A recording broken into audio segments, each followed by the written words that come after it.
All right, that's Sam. Hello, hello, hello. How are you? Just been studying. Good, amazing. Okay, I'm really admiring all of you guys for your persistence, your studiousness. Okay, um, it takes a degree of integrity to be able to maintain that consistency, that diligence, and to study every day and do well. It's wonderful. Okay, you guys are way better than me. Okay. Uh, We'll see how that goes tomorrow. Today, we hope tomorrow. Okay, so Yeah. this discussion today is going to be wonderful for you guys. Okay, it's actually going to help you for tomorrow. Yeah, Okay, maintain that inner peace. exactly, perfect. You get it. Okay, you get it. With that in mind, with the topic of today in mind, we are not going to review. Okay, I'd like to give us a chance to sort of start today's topic with sort of as blank of a mind as possible. Okay, as blank of a mind as possible. Get us into that state of balance and emptiness so that we can absorb information freely. Okay, freely. Okay, so just enjoy the ride. Enjoy the ride. Um, that being said, I want to establish the context of the sharing as well as sort of the context of the goal of the entire program. Okay, the goal of our entire program is can be summed up in just a few lines. And if you see the flyer that I sent out, right, the flyer talks about stress and it talks about freedom. So essentially, what we are doing here is we are how do you say, the goal of our program is to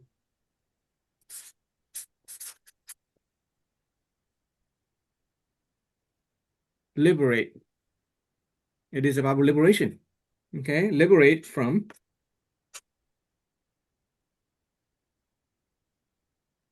stress. Okay, and constraint. Okay, of life. Okay, liberate from stress and constraints of life. Okay, that's really all there is to it. Most people tend to be held back by stress, by pain, by constraints of life, by self-limitation and all that stuff. And this entire process that we go through expanding our awareness, elevating our wisdom, is nothing more than to liberate ourselves from the stress and constraints of life. Okay? And when we are free, okay, liberated from stress and constraint, we can be free to create the kind of life that we want. Okay? So that we can live a life of health, of happiness, of peace, right?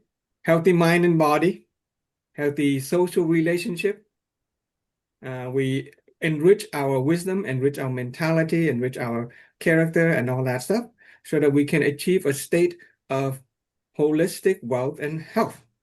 Okay, to be completely and totally um, fulfilled, completely and totally fulfilled. And in order to be completely and totally fulfilled, we have to be free. Okay, free from stress and constraints of life. Okay, so that being said, last week we talked about wisdom level 1 and 2. Today we're gonna jump in straight to let's do state of awareness level 3. Okay, I'm gonna jump straight into state of awareness number 3, or state of awareness of level 3. Okay, so if you're ready with your pen and paper, I will read some definition. State of awareness level 3 is a state of, okay, state of awareness level 3 is a state of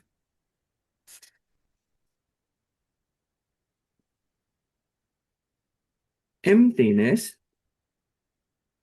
of being. Emptiness of being. Okay. State of awareness level 3 is a state of emptiness of being. Or you can say state of awareness level 3 is a state of inner emptiness. Inner emptiness or emptiness of being. Okay, state of awareness level 3 is a state of emptiness of being. So what do we mean about emptiness of being? Did we not talk about emptiness of being in the past already? Remember? Let's remind ourselves, okay? Do you remember what the do you remember that our inner being as a human being, right? We are a human being, okay? And we have the inner part of us. Okay, we have an inner part of us. Okay, so there is an inner part of a human being which we represent by having the will. Can you see that? Yep, you can see that, right? There's a will. As a human being, we all have the will. More specifically, there is the will to hear, the will to see, the will to talk, and the will to know. Okay? As a human being, we all have this will, which manifests in the will to hear, the will to see, the will to talk, and the will to know. That is the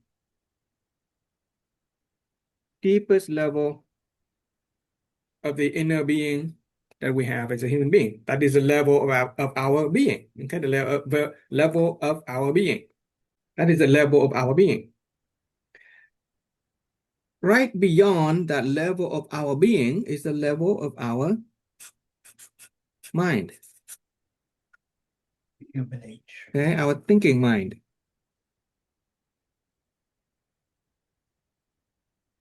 Okay. And outside of our thinking mind, we have the emotion, the level of our emotion.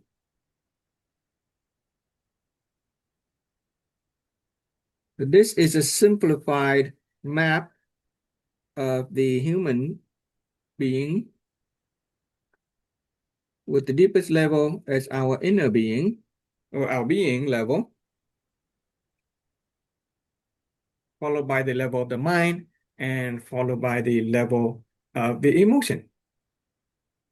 Right? This level of the being is our true self. Okay, the truth is something that does not change over space and time, and our true self, we already hear, we already always have the will to see, and we already always talk, and we already always know. That is the truth within us. It is our true nature. It is our being. And we already agreed on a convention of usage. When there is a message, okay, a message from the external world, could be a word, could be an image. When we encounter a message, we agree to the convention of usage is that if the mind encounters the message, then the mind will analyze and distinguish. Okay? Or differentiate. Sometimes we use the word differentiate. Okay, let's use the differentiate. We always use the word differentiate. Analyze and differentiate.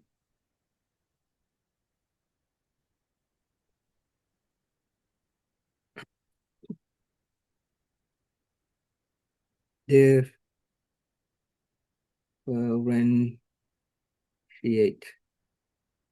The mind always analyzes and differentiates. If the emotion Hello, Emily. Thank you for joining our Zoom today. We're talking about level 3, awareness and wisdom. If the emotion encounters the message from the external world, what do? We react or we respond. Okay, if the emotion encounter the message, we react or we respond. And if the being level of our inner being encounters the message, we welcome it and we receive it. Okay, so this is a review of the simplified map of human nature. It is also the map of our inner being. Deep inside our being is the will to hear, the will to see, the will to talk, and the will to know. Okay, which does not change over space and time. So my question to you is, my question to you guys is, when we encounter a message from the external world, which part of our inner being encounter the message first? Okay, just this is ask yourself. This is your question to yourself. Okay, never mind what you've learned about the hello Colin. Thanks for joining us. So never mind about what you've learned in the oh okay. Hi Lynn, different Lynn. Hi. Thank you for joining us. Okay. So never mind what you know from the more knowledge. Okay. So this is an assessment of your own way of being, your own experience of life. When we encounter a message, could be a word, could be an image, anything from the external world, which part of our inner being activates first? Do we immediately analyze and differentiate? Do we respond with some feelings, emotion? Or do we just welcomely receive it with our being? Would you guys like to share which part of this inner being activates first? At least most of the time. Most of the time would be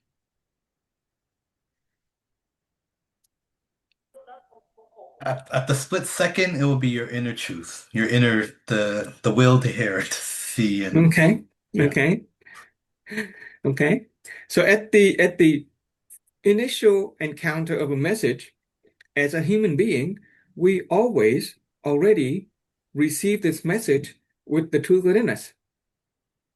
We always hear and see it truly before the mind analyzes and before the emotion will respond. Okay? But why is it? Why is it that it feels like the mind and the emotion is always in control? Right? Why does it feel like the mind and the emotion is in control? Do you guys ever experience a time when something happens and immediately, your emotion It's our is human overwhelming? nature. Human nature. Okay, yeah. Okay, but what is that? What is that human nature that is allowing the mind and the emotion to seemingly always be in control? Because we don't have the awareness of our inner being yet, and we are unable to. We react more than we analyze and differentiate in the beginning. And once we learn how to do that, if we learned how to analyze and differentiate, we welcome and receive the message. Okay, okay, Ron, you're getting pretty good at this. Okay, you're getting pretty good at this. It is a matter of fact that as a human being, we always already receive the message with our being first. It is our true self, our true nature that receive the message first. And because the will to see and the will to hear initiate first, it is already balanced. Okay? Do you guys get do you guys get that as a human being? Is that did I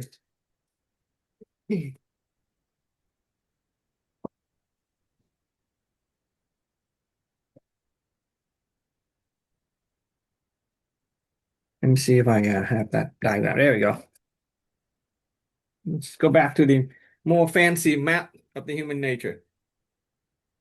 This inner part, this is our core being, okay, our true nature.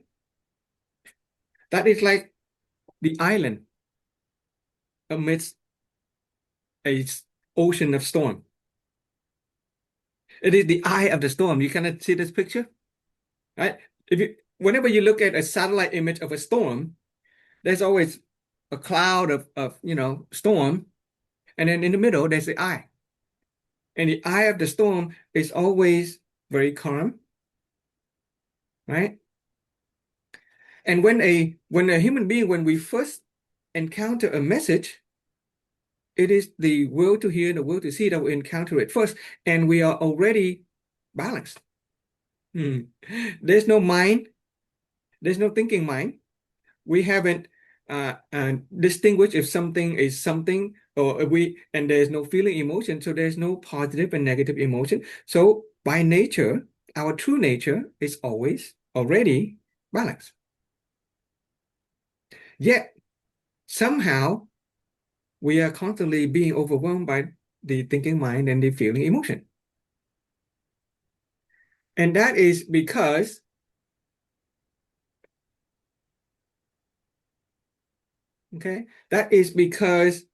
we are not giving enough gap between the moment of receiving and the analyzing and the feeling.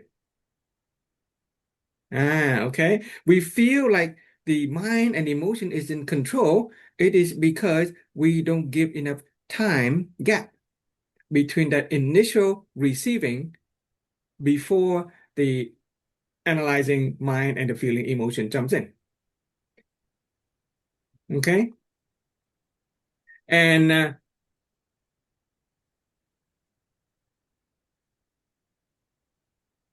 so this gap between the initial receiving and the analysis and the response is called emptiness of being. It is emptiness of being. Because when we first encounter a message, the will to hear and the will to see is already always there. Okay, the will to see and the will to hear, it always there. Because it is already always there, it is present first. The message comes in, the will is there, and then after a gap of space, a time, the thinking mind jumps in, and then you will start to see something and then hear something. Right? We hear what or we see what. That is a part of the analytical mind and the feeling emotion. For example, if I hold this up, when I hold this up, before our mind tells us that this is a pen or a marker, before our mind tells us that this is color pink, some of us even have a feeling emotion. Oh, I like the color pink, or I don't like the color pink. That's emotion. But before we think and feel, then it is the seeing and the hearing that initiate first.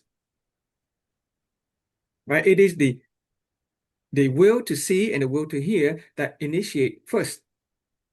And after the will to hear and the will to see activate and initiate, then we will see something and then we will hear something.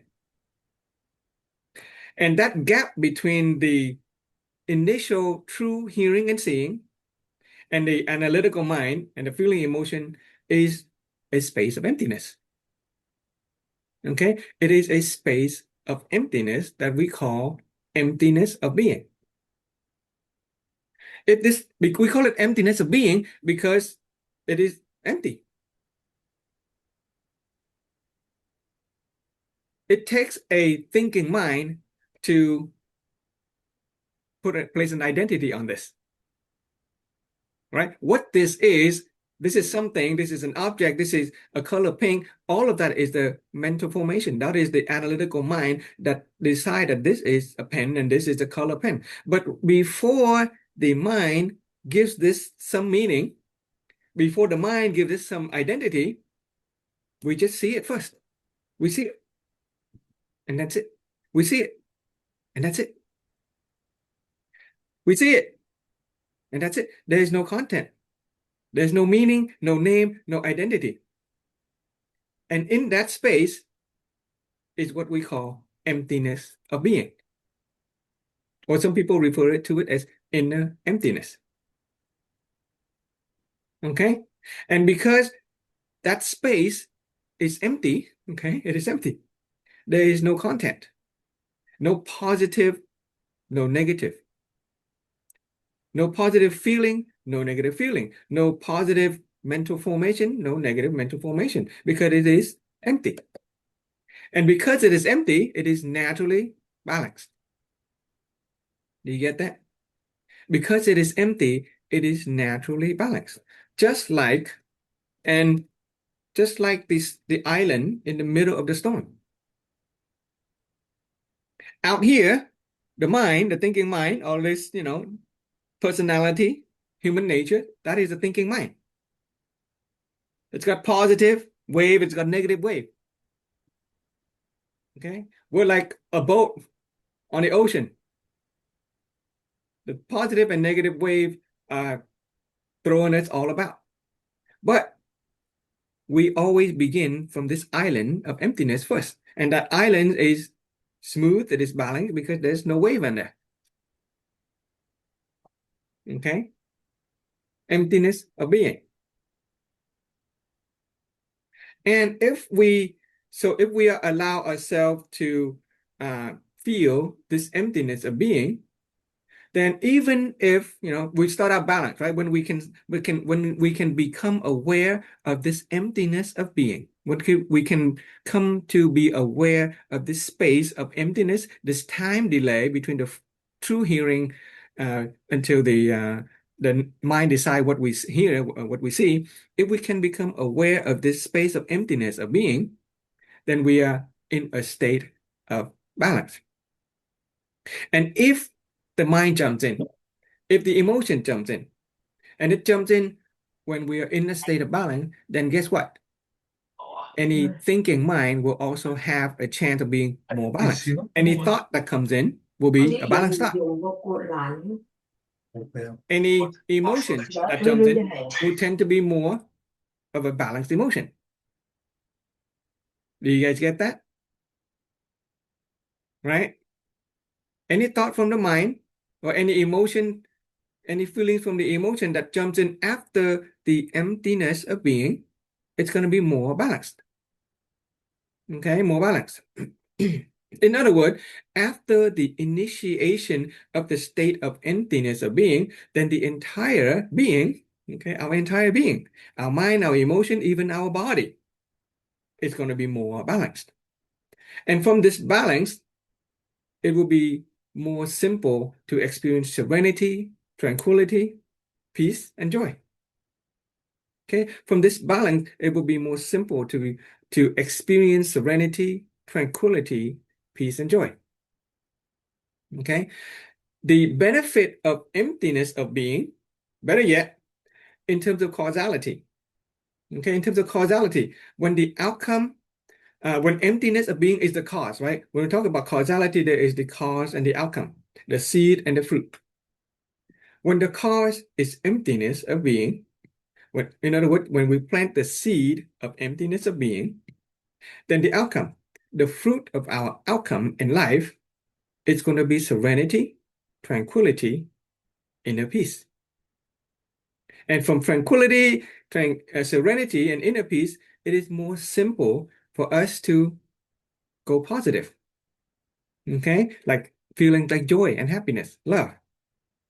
So emptiness of being is a foundation of us as a human being. We already have it because the will to hear, the will to see is already there before the mind and the emotion. And all we need to do is to come to awareness of it. And when we come to awareness of it and we allow that space of emptiness to stretch, then we get to feel the benefit of serenity, tranquility, and inner peace. Okay? Let's visualize it a little bit more. Okay, let's visualize it a bit more. So imagine that there's a shore, and this is a shore of serenity. Okay, we're trying to get to serenity, right? We're trying to get to the island of peace, right? Kind of like right here, right? So this is the island of peace in here, and we're stuck out here in the ocean. Okay, we're in the storm. Okay, it's a hurricane, and the waves are thrashing about, and we want to get to the island of serenity and peace. Then, fortunately for us, the wise people, okay, wise people have taught us that all we have to do, all we have to do is we borrow. Let's say we're on this shore, wherever that shore is, and we want to get to the island of serenity or the shore of serenity. All we have to do is borrow a raft.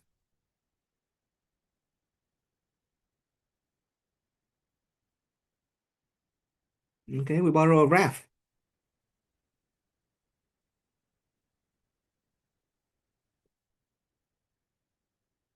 Okay, and we just float peacefully onto the shore of serenity. And this raft has a name. It is called a raft of hearing and seeing. Okay, the raft of hearing and seeing.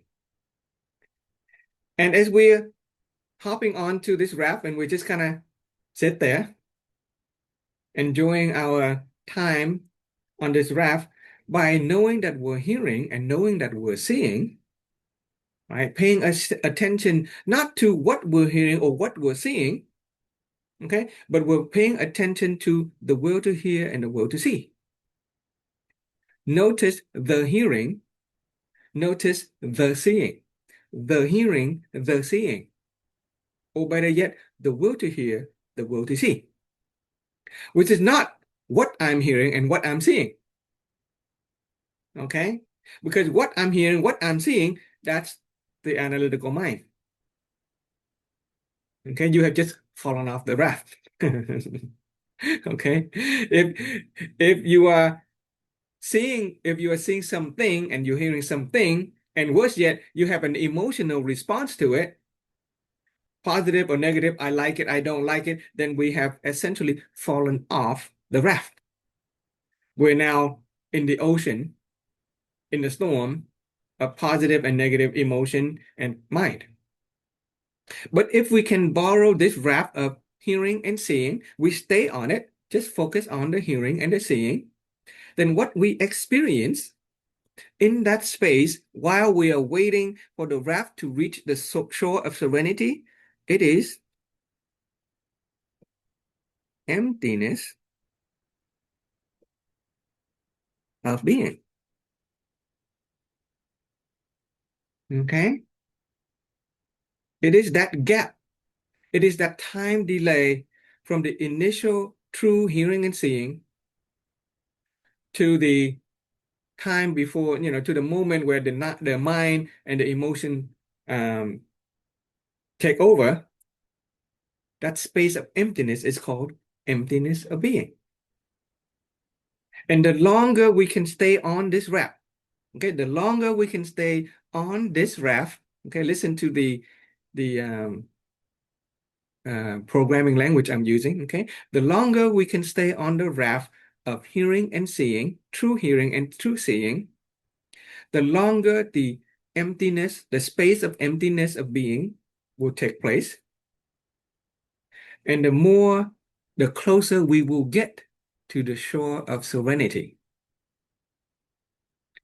The longer we can hold on to the hearing and seeing, the raft of hearing and seeing, the longer the emptiness of being will stretch out, the closer we will get to the shore of serenity. Because the fruit of emptiness of being is serenity, tranquility, inner peace. In other words, at any moment, even right now. Okay, you can practice that. Frank is talking. Okay, Frank is talking. Instead of hearing what Frank is saying, okay, on the one hand, yes, this is a class and a coaching session, you want to understand it. But for this moment of practice, I invite you to, instead of focusing on what I am saying, instead of focusing on my word, analyzing and thinking what I'm saying, just focus on your own hearing and your own seeing. I know I'm hearing, I know I'm seeing. I know I'm hearing, I know I'm seeing. So first you may hear some words, okay? You might see some images. Let it go. Focus instead not on the word and the images, instead focus on the hearing and seeing. I notice I'm hearing, I notice I'm seeing. Stay on the breath. Because you're focusing on the hearing and the seeing and not the content of what being heard or what being said, then there is no mental formation. There is no analysis. There's no emotional response. And we do that for a while. Okay, I notice I'm hearing, I notice I'm seeing. And after a little while, let that emptiness of being, that space of emptiness carry on. And at some point, you can let that go too. The only thing that's left is just your being. From content to the act of hearing and seeing to simply being.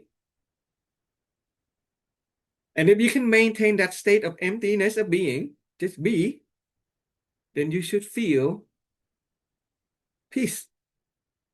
You should feel a degree of serenity, some tranquility, totally balanced, inner peace. Was anybody able to practice and actually experience that state just now? No? Ron, with practice, have you been able, has anybody been able to do this? As I'm here, I'm talking. Okay. You just kind of pay attention not to what I'm saying, but just the fact that, okay, I'm here and I am hearing and I'm seeing. You're not focusing on what's saying. I'm just hearing and I'm seeing, I'm hearing, I'm seeing, and just kind of let that state carry on after a little while, and then you can let go of that focus, let go of the breath, and then you just be. Yeah, I guess there's that saying where you zone out. So you're basically not you're hearing, but you're not hearing. You're seeing, but not seeing. You're just but zoning out, you're actually thinking of other things, which is not what you want. Yeah, But you're falling off the raft. yeah, Okay, yeah, it happens. Okay, so the thinking mind and the feeling emotion, dominates our life, but only because we let it. Only because we have not been made aware of this truth within ourselves, that as a human being, we all have this will to hear and a will to see. And that will to hear and a will to see is already always there. It is there before you encounter any message. It'll be there even after the message goes away. Has any of you experienced this state in any part of your life before now? Maybe accidentally. Maybe maybe you're driving along and you just don't really think and you don't really feel anything, and then there's just this emptiness and you feel totally balanced and at peace. Yeah, yeah, I used to meditate. Well, I still do occasionally, and I kind of clear everything. I'm able to yeah, see everything that way. yeah. Meditation help. Okay, Mhm. meditation help. With level 3 awareness, it is more important to have it, to experience it, than to comprehend it. Because the moment that you try to comprehend it, the thinking mind just jump in. We have just fallen off the raft. Okay. If you have experienced that in the past as part of your life, in any experience in the past of your life, you can consider yourself fortunate. Okay. You can consider yourself very fortunate. But even if you have never experienced that in your life, if your mind is constantly dominated by the thinking mind and the feeling emotion, then this is a tool for you to get close to true emptiness. As a living human being in this body, it's probably not ever truly, it's probably not possible for us to ever truly experience pure, true emptiness, but we can get close to it, asymptotically close to true emptiness. Okay? But as we become aware that deep inside each human being is this inner truth, okay? This truth does not change over space and time. We can always go back to it. Just like we can always go back to the island of our true self. Go back to that island. The eye in the center of the storm is always balanced. It is always calm. Okay? It is the will to hear and the will to see, and just kind of pay attention to that. Okay? Anytime you become aware of this state of emptiness, it is a state of no thought, no feeling, completely empty, no mental images. Okay, no thought, no mental images. It is just okay. There's a will to hear and a will to see. And in those brief moments, you are completely, totally balanced, even for a brief amount of time. So if our life is to have something that is unbalanced, if we experience something unbalanced in the form of our mental health, our physical body health, our external circumstances, if anything is unbalanced, then know that we have been spending more time in the mind and the emotion than in the true self. But having the awareness of level 3 that there is a truth within us, we can always go back to balance. Revisit that island of emptiness and reacquaint ourselves with that authentic, genuine, true peace that is already there for us. Okay, that is the truth within us. And there are other benefits beside from serenity and peace that come from this state of inner emptiness or the state of emptiness of being. Okay, one of the benefit is clarity of discernment. Clarity and discernment. The ability to make, sound its decision. So in order to do that, you imagine this. Imagine we are standing in the middle of a lake. Okay, the lake with a radius about a mile. Okay, so we're standing in the middle of the lake, and this lake is completely quiet and still and balanced. No wave, no wind. Everything is perfectly still. And somewhere off in the distance, a single little pebble were to be dropped. Somebody drop a pebble inside this perfectly still lake. Well, guess what? That pebble is going to cause a vibrational wave that will travel all the way to us. Do you think we can sense that wave? We can sense that disturbance. Yeah, can we sense it? We can sense it. We can sense it. If the lake is perfectly, completely still, completely balanced, then any disturbance in the lake, we can sense it. So in our interaction with another human being, if we initiate the state of emptiness of being, and our own mind and our emotion is completely off, we are only aware that I'm hearing and that I'm seeing, okay? We are completely balanced, our lake is completely still, then any disturbance from another person will send a signal and we will feel it. We will know it. That is the benefit of emptiness of being. Our ability to sense and to feel, to be empathetic with other people without being pulled down by them. If, on the other hand, we are swimming in this ocean, okay, we're swimming in the ocean and the waves of our mind and the winds of our emotion, then the only thing that we can feel is our own waves of ups and down. Our mind is too noisy. We cannot hear what other people are saying. Our feeling is so too chaotic. We cannot sense what other people is feeling. Right? Remember, there was a module that we talked about on deep listening. Yeah. Deep listening begins with emptiness of being. Hello, Miss Thùy Dung. Dung Lê, thank you so much for joining us. Okay, wonderful. Wonderful to have all of you guys here. We are talking about wisdom and awareness level 3. Okay.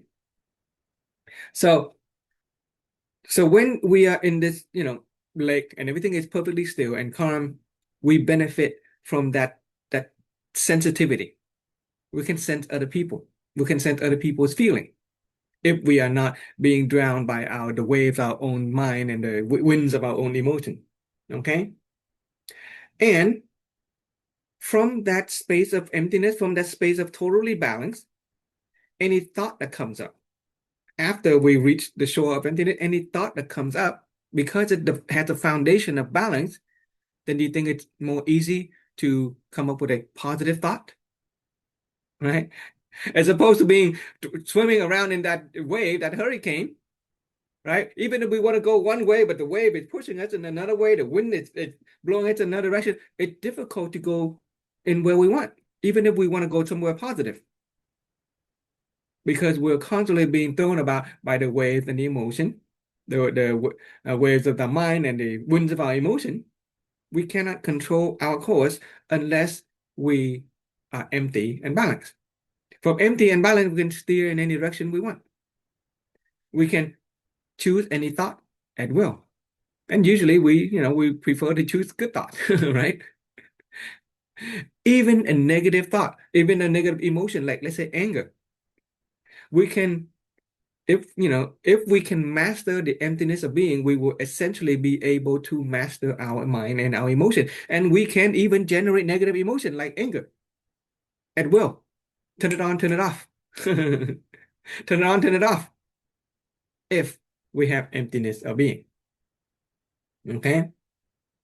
That is a state of awareness, level 3, a state of emptiness of being. Okay? Let's talk about level 3, wisdom. Okay, so there's awareness and there's wisdom. Some of us are fortunate enough to have this awareness. Okay, that had to do with our merit and our good fortune. But even if we do not have the good fortune to have this awareness, if we have never experienced this state of awareness in our life before, we can always proactively use our wisdom to arrive at a similar state of being. Okay, so let's talk about wisdom. Okay, you can write this the following down with me. Okay, a person with wisdom level 3. A person with wisdom level 3. A person who has wisdom level 3 is a person who has a state of awareness such that, okay, is a person who has the state of awareness such that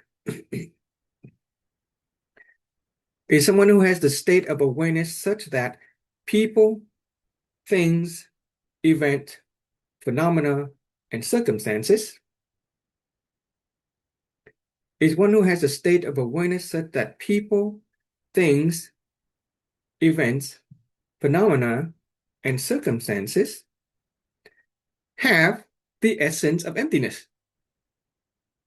Have the essence of emptiness. Okay? A person of wisdom level 3, okay, I'll write that. A person of wisdom level 3, a person of wisdom level 3 is someone who has a state of awareness such that people, things, events, phenomena, and circumstances have the essence of emptiness.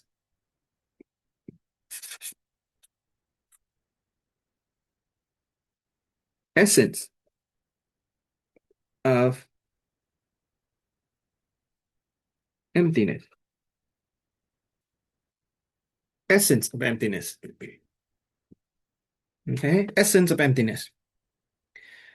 That people, things, event, phenomena, and circumstances have the essence of emptiness. Okay, so what does this mean? What do we mean by essence of emptiness? Okay, for example,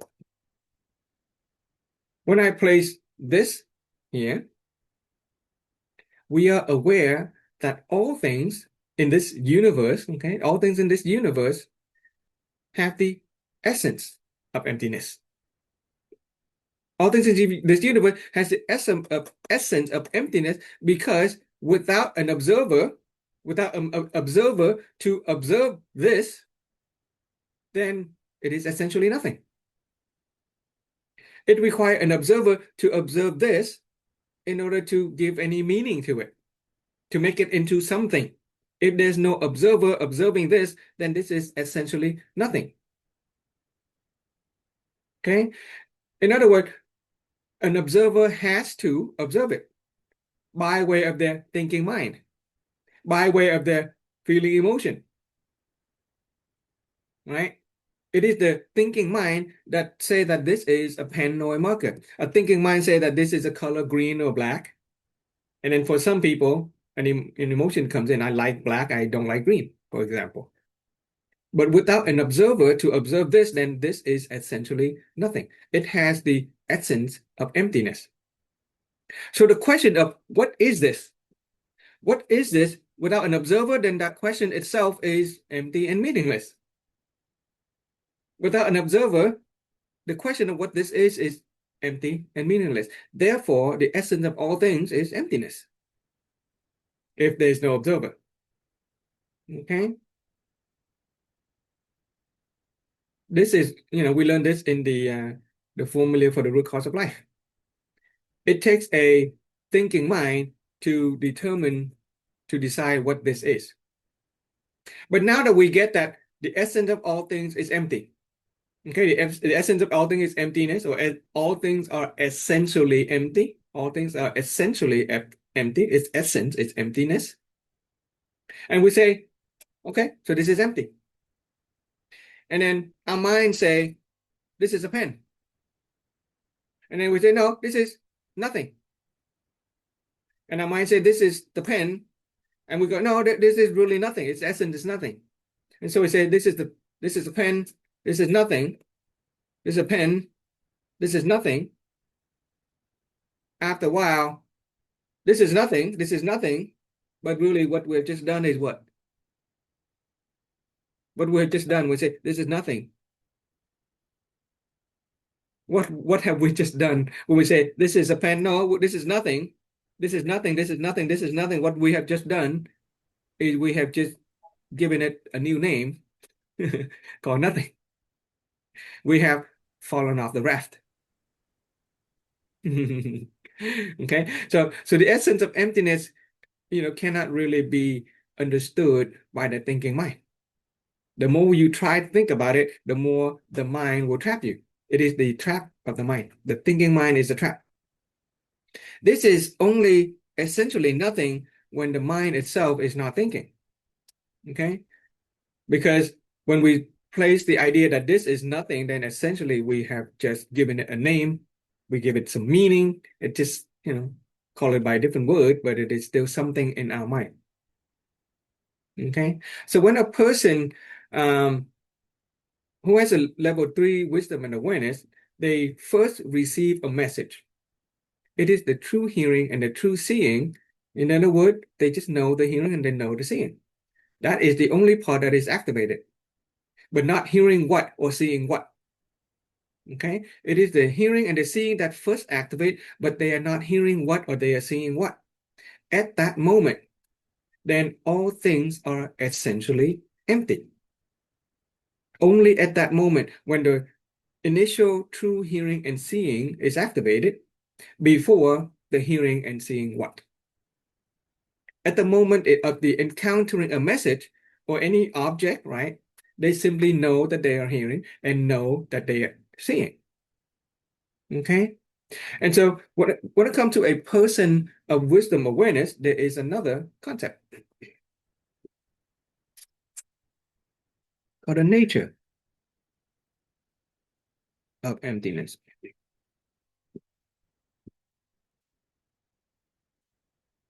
Okay, nature of emptiness. As a human being, we have human natures, right? We have a human nature, 16 human natures. Okay, 16 human nature made up of many different parts. Okay. the primary focus of which is desire and imagination. But deep within us, there is also our true nature. This true nature has no form. It is not seeing what, it is not hearing what, it is not talking about something, doesn't know anything. It is just the will to hear, the will to see, the will to talk, and the will to know. The will, in itself, that will is empty. So that is a nature of emptiness. Okay, we have a 16 human nature. We also have the nature of emptiness, also known as our true nature. Okay, so that's talking about ourselves as a being that has the nature of emptiness. We have this true nature within us. The truth within us, it is our true nature, our nature of emptiness. And here's the thing. Okay, here's the thing. When we initiate the will to hear and the will to see, okay, when we first initiate the will to hear and the will to see, but before we hear what and see what, okay, before we hear something and seeing something, then all things at that moment is essentially empty, officially and essentially empty. When we first initiate the nature, when we first initiate the will to hear and the will to see. And consider the following statement. All things have the essence of emptiness. We agree with that. All things have the essence of emptiness. But that does not mean that the inner being have the nature of emptiness. Okay, all things have the essence of emptiness. You can write this down and think about it later. All things have the essence of emptiness does not mean the inner being have the nature of emptiness. All things have the essence of emptiness does not mean the inner being have the nature of emptiness. But, okay, big but when the inner being has the nature of emptiness, then all things necessarily have the essence of emptiness. But when the inner being has the nature of emptiness, then all things necessarily have the essence of emptiness. Okay? So all things have the essence of emptiness does not mean the inner being have the nature of emptiness. But when the inner being has the nature of emptiness, then all things necessarily have the essence of emptiness. You can ponder that later. But that point to is our awareness and perception. Okay? When we have the awareness of emptiness, of being within ourselves, that is our nature of emptiness.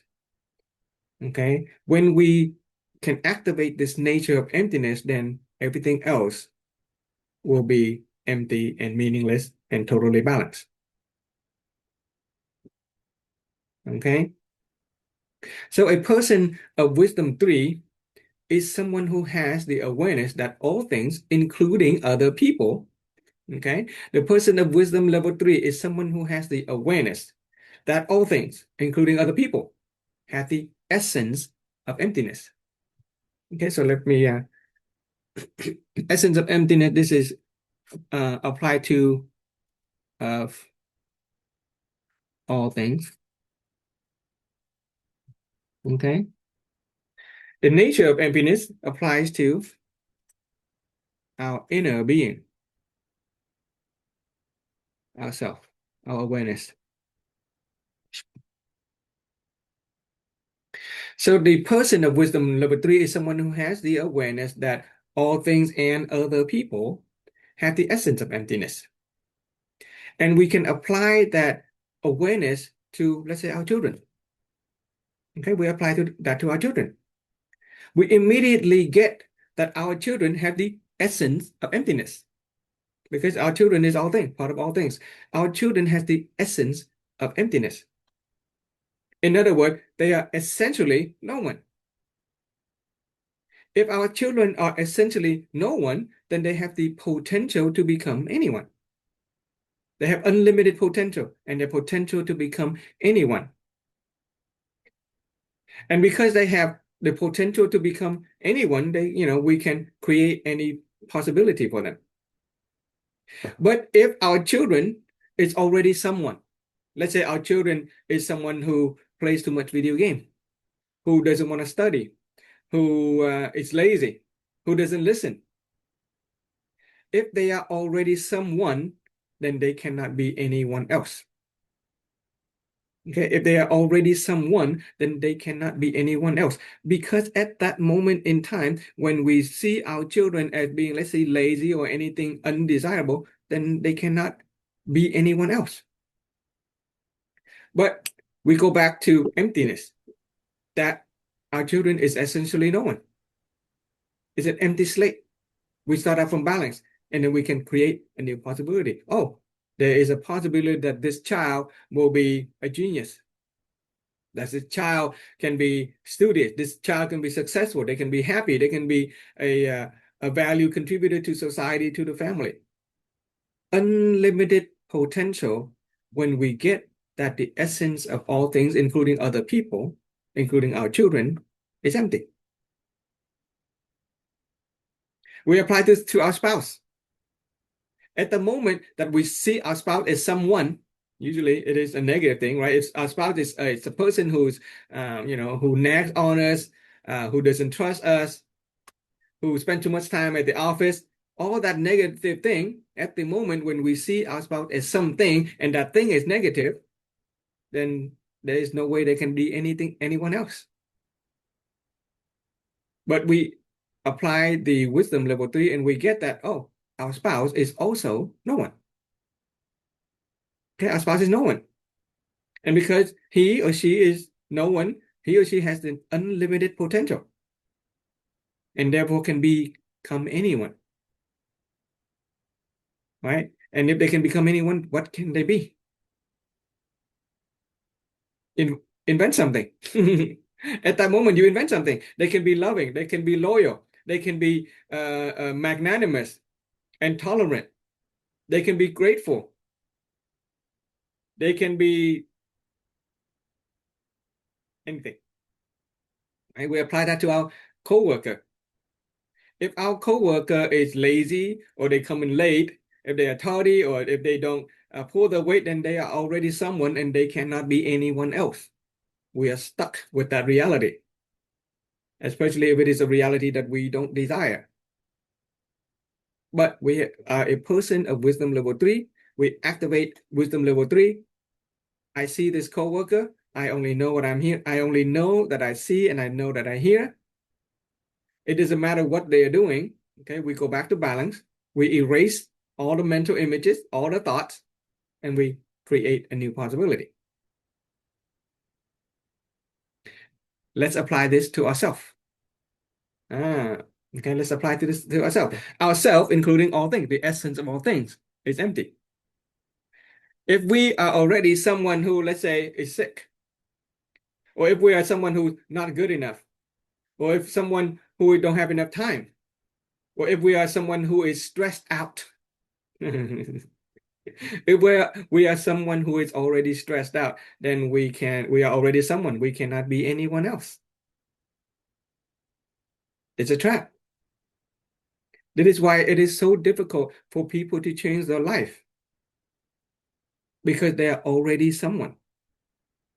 If I'm already tired, then I cannot be anybody else. If I'm this title, that job, this position, that income, then I cannot be anyone else. But if I am a person of level 3, I have the nature of emptiness, of inner being. I activate my nature of emptiness, my inner emptiness nature. When I'm thinking about myself at that instant, I am no one. I just notice I'm hearing and notice I'm seeing. Maybe there's a talking, there's a will to talk. Okay, yap. We talk about ourselves. We label ourselves. But I just know that I'm labeling myself. And then you kind of notice, the talking. And then after a while, you kind of let go of the content of the talking. You just notice the talking. And then after a while, you let go of that too. And you get empty. And when you get empty, then the essence of all things, including ourselves, is also empty. So we're no longer a sick person, a tired person, a stressful person, right? And because we are no one, we have unlimited potential. And because we have unlimited potential, we can create a new possibility, create something, invent something, right? And so you can write down the formula from emptiness, from emptiness, okay? From emptiness, who I am is the possibility of, from emptiness, who I am is the possibility of, you can write that down. That's your homework. From emptiness, who I am is a possibility. You can invent a new possibility, a new mental image, but it has to begin from emptiness. Just like a canvas. If the canvas is full of stuff, you can't draw a new picture. But if the canvas is empty, you can draw whatever you want on it. From emptiness, who I am is a possibility of, and fill in the blank.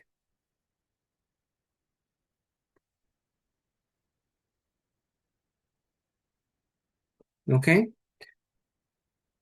And a person of wisdom level 3 is also with somebody who recognizes the following law, natural law.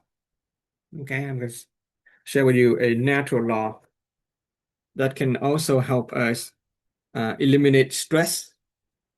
Okay, we can kill stress. Okay, eliminate stress and free ourselves from all constraints of life. Okay, there is a natural law that governs our life, and if we understand it, we can eliminate all stresses and liberate ourselves from all constraints of life. Okay, it is the law of cyclic rotation. Wonderful law. Cyclic rotation. Okay, law of cyclic rotation. Do you guys notice that in the universe that we live in, day will give way to night, night will give way to day, right? The moon rotate around the earth rotate around the sun rotate around the galaxy rotate around the universe, and everything is in constant motion. There is a cyclic rotation. It is moving forward and coming back. It is motion and rest. Okay? This law governs our life in the physical material world, and it also governs our human experience. Okay? Consider desire. Okay? If a person who initiate a desire, that is moving forward to something, right? It is also a state of not having. The moment we initiate some desire, what we're actually saying is that I don't have. And that's fine, okay? It's good to have desire, to have goals so that you can move forward. But what happened to a person who constantly move forward, constantly striving toward desire and constantly working toward a goal and don't give themselves a break? They experience stress. Stress is nothing more than a person being attached to some desire and not letting it go, not knowing how to let it go. It's like trying to force the sun to stay, you know, in the middle of the day and not go back to night. Yeah, you're forcing the sun to stay on all the time, and it'll burn the earth, the face of the earth, and we don't get the night to rest. A person who refuses to acknowledge the law of cyclic rotation experiences stress. Okay? See, the Bible even talked about this. Okay, even the Bible talked about this, but nobody understands it. The law of cyclic rotation. There's a phrase in the Bible somewhere that says there's a time to sow and a time to reap. There's a time to grow and a time to decline. There's a time to work and a time to rest, a time to give birth and a time to die, and all that stuff. If we understand the law of cyclic rotation, we will learn to detach and then attach, attach and then detach. We initiate the desire, we move toward our goal, that is a state of not having, and then we let it go. We go back to the state of having, being grateful for what we do have. Desire, move forward, being grateful for what we have, stay in one place. Desire, move forward, being grateful for what we have, stay in one place. If all day long we attach to desire, I gotta work to get this, I gotta work to get that, always working toward the desire, eventually we become stressed. It will take a toll on our mind, our emotion, our body. But a person who is not moving forward, okay, they're just staying in one place, that is also no good. They are also not obeying the law of cyclic rotation. It is like, staying asleep and wanting the sun to be away for night to last forever. And a person who does not initiate will not do anything, okay? And therefore they create no value and their life don't get better. Okay? So the law of cyclic rotation help us recognize and become aware that there is a need to attach ourselves and then to detach ourselves. Take identity, for example, identity of a boss. Let's say we're the boss of a company, okay, and we're used to ordering people, telling people what to do and managing the operation and all that stuff. That's at work. But when we go home, we have to let go of that identity. Become a father, move forward on becoming a father, become a husband, become a wife, become a daughter.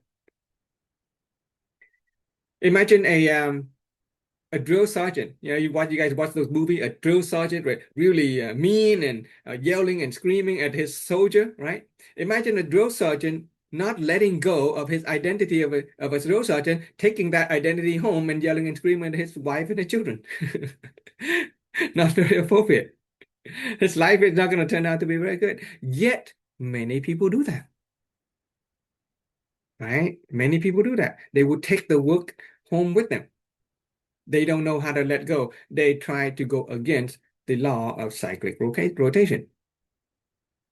Okay? So a person of wisdom level 3 is a person who knows the law of cyclic rotation, know when to move forward, when to stay behind, when to become, right? Becoming, it is a process of moving forward to become somebody. I want to become more healthy. I want to become happy. I want to become financially independent. But then at appropriate time, just simply be. I'm already happy. A person who is of level 3 and understand the law of cyclic rotation will understand that there are times that we use our mind and at times we use no mind. And the more often we are able to cycle through those states, the more balance we will experience. Okay, going up and down, more vibration. Yeah, okay. More often that we cycle through, okay, we're talking about cycle, we're talking about frequency, we're talking about hertz. More often that we can cycle through the law of cyclic rotation to become and to be, to become somebody, to go back to just being. The more often that we cycle through, the higher our frequency. Our frequency, and the higher our frequency, the more balance that we will experience, and our life will tend to become more desirable and peaceful. Cyclic rotation. So I'll just write down a few ideas associated with this. Okay, it is attach and detach. Okay, so we move forward and then you come back. Okay, you anchor yourself in some idea, some desire, anchor, and you release.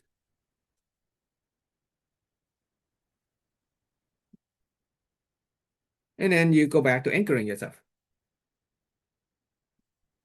Um, take I like the example of fishing. Okay, when you go fishing. When you go fishing, we initiate desire of catching a fish. First thing we have to throw the bait out. Okay, we throw the bait out. But immediately we reel it in right away. No, we kind of let it go. Right? We throw the bait out. That is casting our desire into the universe or praying, right? Some of us can pray to God. We pray, we initiate our desire, we throw it out there, but then you let it go. When the fish bite, then you pull it in. That is knowing when to pull it in. And if anybody ever, experience or watch a video clip of people catching like really heavy fish, like tuna, right, swordfish, and those are giant fish. As you're reeling it in, what happens if you're constantly trying to reel it in and you don't stop, you don't let it go? You Yeah, snap, snap the string. Yeah. you snap the string. Yeah, stress. Yeah, if you're striving and trying to pull, trying to work toward your goal, and you don't know how to let it go and just be, you're gonna snap the string. You experience stress. People burn out. And so a smart fisherman will let this loosen the string, let it go, let the fish, loosen the string. Give the fish time to get used to it, whatever, and then they pull it back in. They can do it a dozen times, 100 times before they will finally bring the fish onto the boat. Similar to our goals and our dreams. Yes, we cast the fish, we cast the bait. Okay, we catch something, we reel it in, but you let it go. So that we go back to the state of rest. And then we go to work on it, pull it in, and you let it go. Okay, you do that throughout the day. And the moment that you feel a little bit of stress, let it go. Okay, the universe has it, the line is there, the desire there. Don't, especially when we don't have the mental images or the source concept or the inner state to give us the reality that we desire. That's when we let it go.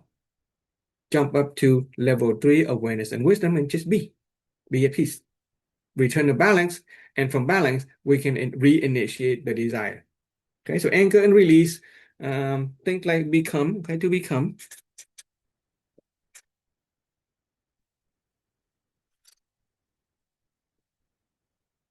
Okay, and just to be.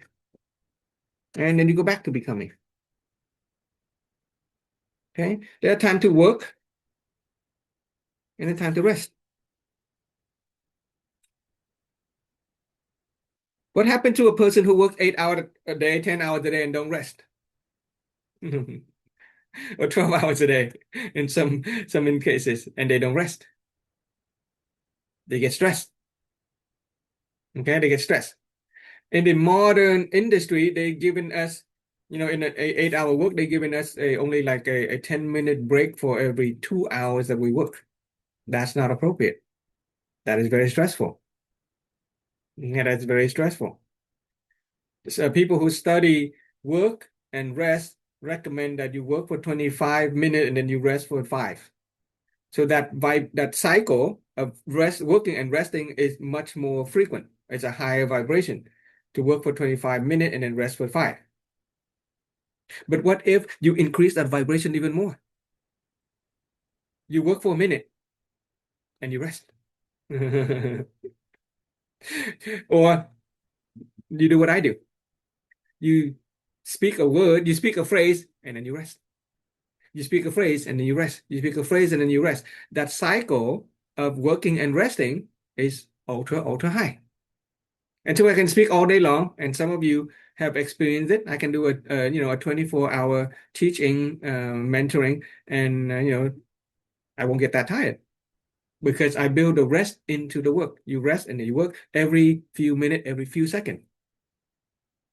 Right? Work for a few minutes, take a break, go back to rest. Work some more, a few minutes, take another breath, go back to rest. Law of cyclic rotation. Understanding that we need to go back to the state of emptiness and that balance. And the more often we do it, the more we are able to sustain ourselves, the more we are able to rise out of stress and the constraint of life. Okay. What else? Well, let's add another one, mind. Okay, we use our mind to think, and then we have no mind, or simply emptiness. Okay, mind and no mind. We already also have three. Now that we talk about three different levels of awareness, we could cycle through those three levels of awareness. When appropriate, use level 1 awareness and wisdom. Right, wrong, good, bad, should or should not. And then at a time, rotate to level 2 awareness and wisdom. Root cause of life begin with me. I don't blame other people. I don't blame myself either. And then at a time, you rotate to level 3 wisdom. Go back to emptiness. Okay. So let's continue to write. Okay, a person of wisdom. A person of wisdom is a person who always feels that people, things, phenomena, and circumstances, okay, is a person who always feels that people, things, events, phenomena, and circumstances, is a person who always feels that people, things, event, phenomena, and circumstances by nature have no problem. By nature have no problem. Okay, a person of wisdom is a person who always feels that people, things, event, circumstances, and phenomena by nature have no problem. Okay. We already have awareness level 2. Okay, if you have already awareness level 2, then you can already see that people have no problem. Okay, because with awareness level 2, the root cause of life begins with me. Not other people's fault, not my fault either. It just happened to be the root cause of life begin with me. Then you already get that other people and circumstances have no problem. And now that we have the 3 standard reference system, okay, you also get that the good seed within a person or the root cause within a human being is, from the scientific view, the mental images. Okay, the root cause within them from a spiritual perspective is the merit or the inner state. And the root cause within a person from a moral perspective, morality, moral philosophy perspective is their source concept. So when you encounter a person who is suffering pain, we get that they have no problem. A person who is suffering pain and suffering is simply missing the source concept of serenity and inner peace. They have no problem. They just don't have the source concept of serenity and inner peace. When you encounter a person who is resentful, they don't have a problem. They simply lack the source concept of honoring gratitude. Okay, with the 3 reference system, when you encounter an angry person, they have no problem either.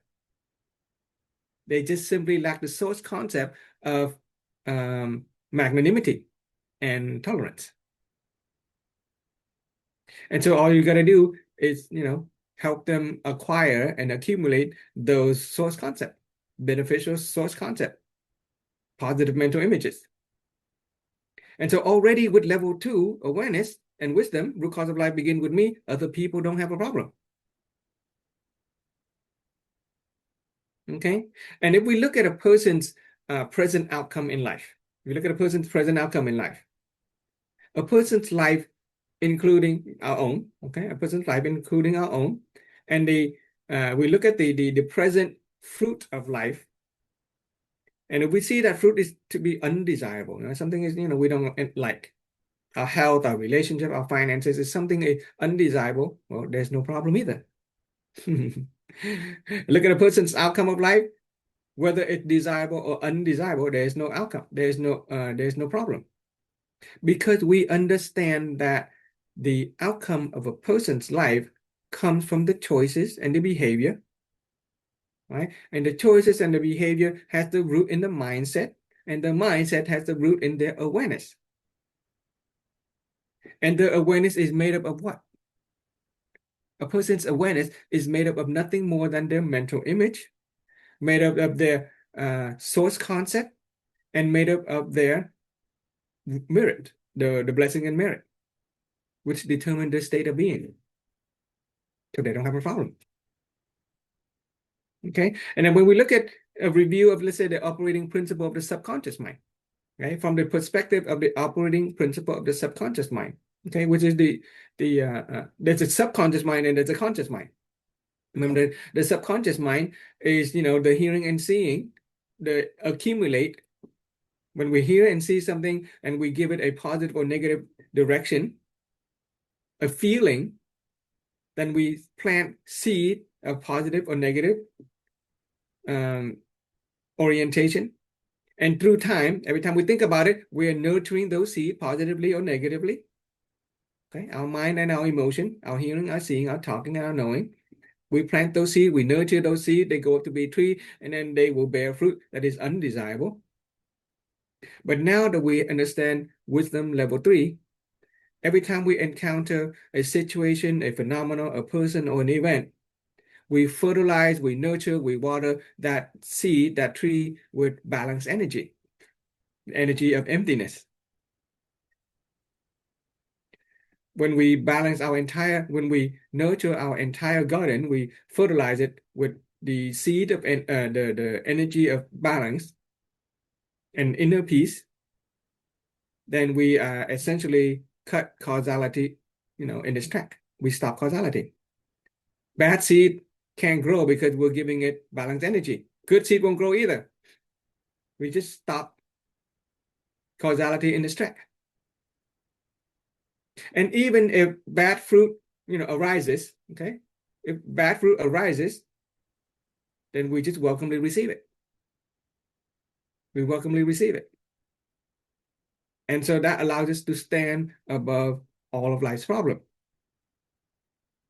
All right? And from the operating principle of the conscious mind, which is the inner awareness, right, we get that our vibrational frequency is determined by our inner state, our state of being, positive, negative, or balanced. If our state of being is negative, we're going to pull our vibrational frequency down, which will attract negativity into our life, bad circumstances. If we understand that our inner state is positive, we will attract positivity and desirable circumstances. And importantly, if we put our inner state in a state of balance, then our vibrational frequency is actually ultra high.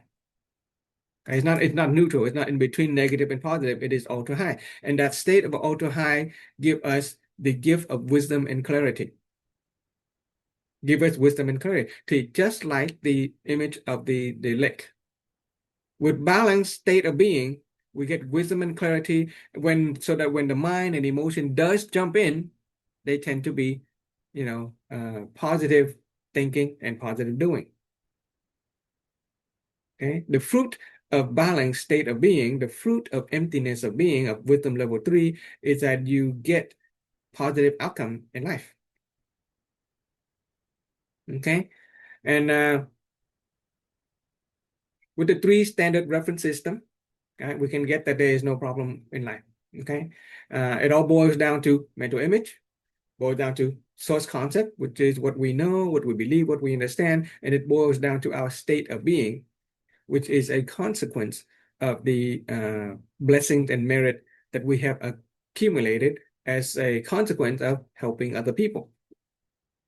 All right, that's why we talk about the 7 gifts of life. We help other people become positive, we earn positivity. So now with wisdom level 3, if we find ourselves in a negative state or encounter any undesirable circumstances, we can immediately get that there is no problem. There's no problem in life. We just go to work on the source concept, the mental image, and we go to work on acquiring the positive and good merit. Okay? But here's the thing. What happened to a person who stays all day in awareness and wisdom level 3? Sounds good, right? Wisdom level 3 sounds good. Inner peace, serenity, balance.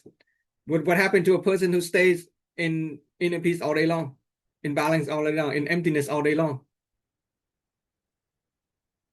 their life will actually go down. Okay, because we get that when we are in a state of balance, yes, we save ourselves from the negativity, from the storms of the hurricane and all that stuff. However, every moment of every day, we are expending merit. Every breath that we use, we're expending that credit from our good fortune account. We are fortunate to be alive. And for every breath that we take, we are expending that good fortune. And eventually that fortune will deplete. Our life will actually go down if we don't do anything to replenish that account. If we don't do anything to help other people, to help them go positive, make them happy, and then earn the merit. That's why in this philosophy, we say you want to get to the state of balance and positively oriented.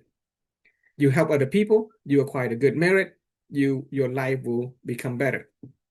A person who stays in a state of balance all day long falls in the state of complacency. They create no value. If they create no value, they earn no merit. And because we're constantly expending merit and we're not earning it, our life will actually go down. So once again, back to the cyclic rotation. We can't just stay at rest. We can't just detach all the time. We have to reinitiate desire. Reinitiate it, move forward, and then come back. And then move forward, and then come back.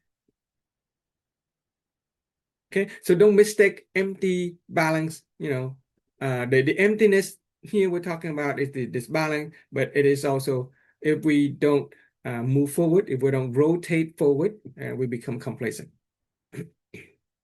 Okay, and let me think.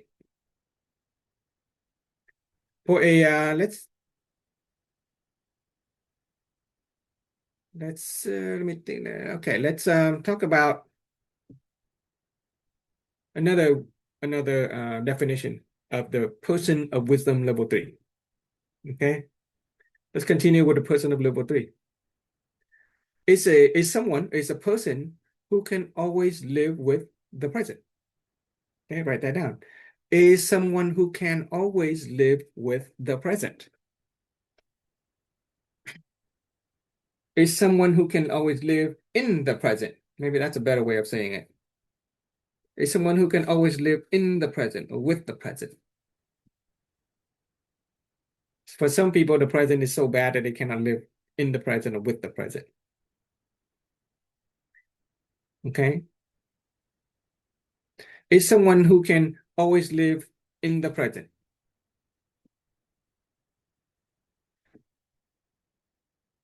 Next is someone who can always live with the truth within themselves. Okay? Is someone who can always live with the truth within themselves. So a person of wisdom level 3 is someone who can always live with the present, who can always live with the truth within themselves. Okay, we all know the definition of the truth within, right? There's a truth that does not change over space and time as a human being. We always have that truth. Okay, the will to hear, the will to see, the will to know, and the will to talk. So a person of wisdom level 3 is someone who can always live with the present, who can always live with the truth within themselves. Next is someone who always know they are hearing, know they are seeing, knows they are talking, and know they are knowing. Is someone who always know they are hearing, knows they are seeing, knows they are talking, know they are knowing. Okay? Is someone who always know they are hearing, knows they are seeing, knows they are talking, knows they are knowing.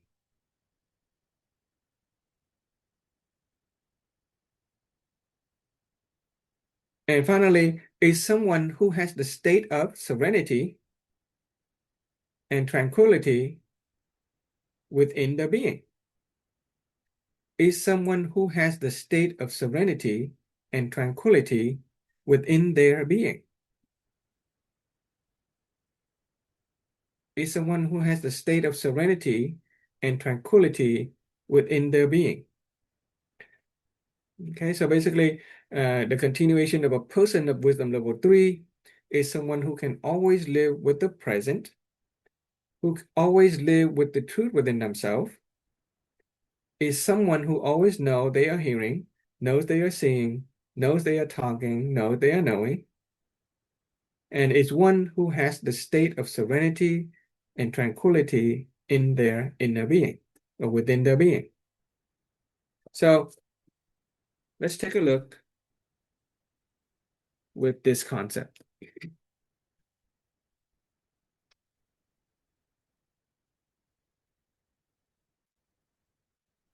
The present. The present. Or as my favorite author say, the now. Okay, the now. Eckhart Tolle, The Power of Now. Anybody get a chance to read that book or listen to the audio I made? The Power of Now? Anybody? Ron, Sam, Nguyen? I sent out the audio in our playlist. There's The Power of Now. Have you get a chance to I listen saw to it? that. I haven't had a chance to listen yet, Frank. You should try it. Listen in your car. I made it a point to use a computer, an older computer voice to read the book. And it reads in a very repetitive monotonic tone. And it turns out that that monotonic tone program your mind. You can do it, you can allow it to be a neuro-linguistic programming method for yourself to learn to be in the present. So listen to the book, The Power of Now. Better than the author himself who reads it. When a human being, he's a human being. Okay? When a human being reads it, his mind and his emotion will comes in, and he usually start a phrase, and he's kind of trail off, and you can't hear what he's saying at the end of his phrase.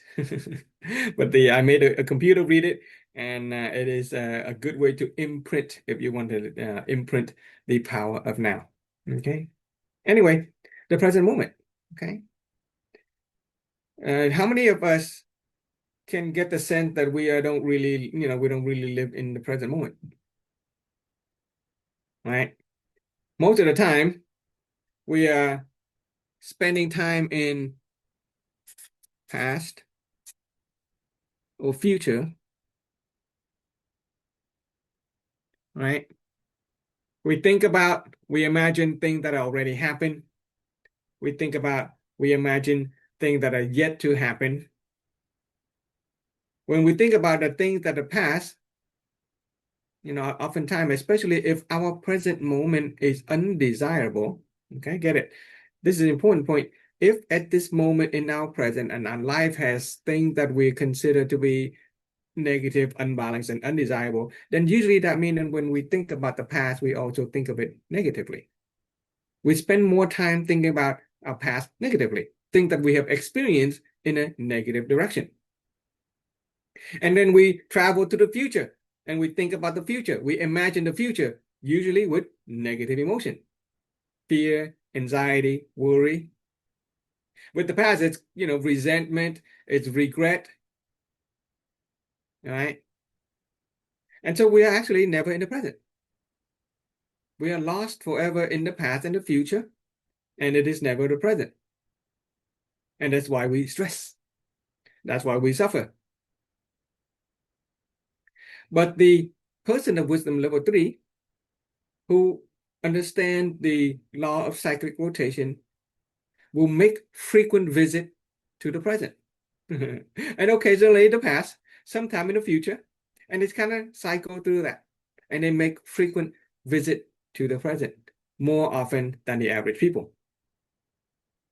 Right? Do you notice that wisdom people tend to be in the present? When we are in the present of a person who is present, okay? When we are in the presence of the person who is present, do we feel that they are there with us? Yeah. Okay. That is because a person of wisdom, especially one who wisdom level 3, they always live in the present. They live with the truth within themselves. Because when you think about the past, that's thinking, that's imagining. When we think about the future, that's thinking, that's imagining. Already you are, already you're not in the present. Okay. And to help us come back to the present, okay, to help us come back to the present, there are three questions that we can ask. And these are, questions that wise people have come up, okay, people who have reached that state of being in the present, that they, experience peace and tranquility. They give us three questions that we can ask. Okay, these are called the three important questions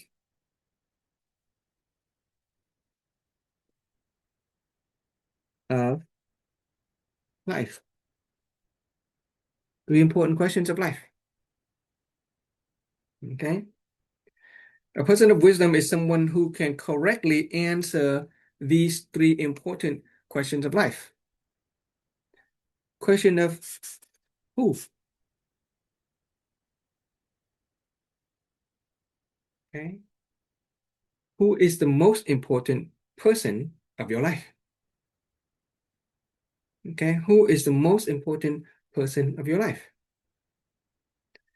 A person of wisdom level 3 also has the answer to the question of when. When is the most important time of your life? Okay? When is the most important time of your life? And lastly, what task? What is the most important task of your life? Okay? A person of wisdom level 3 who lives in the present can simply answer this question wisely. Who is the most important person of your life? And the correct answer is the person facing you is the most important person of your life. Because if you say mom is the most important person in my life, then you're going to get in trouble with dad. If you say my wife is the most important person in my life, then you might get in trouble with your son. And they're not even here. Right? But a wise person is a person who will make the person facing them the most important person of their life. At this moment, you guys are the most important people of my life. Right? I'm not thinking about my wife. I'm not thinking about my kid. Oh, no, I'm thinking about you. I'm giving you my full attention. And by answering the first question, right? Who? Okay. Person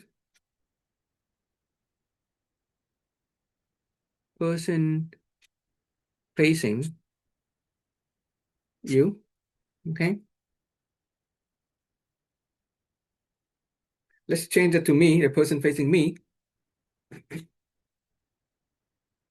we're asking ourselves, person facing me.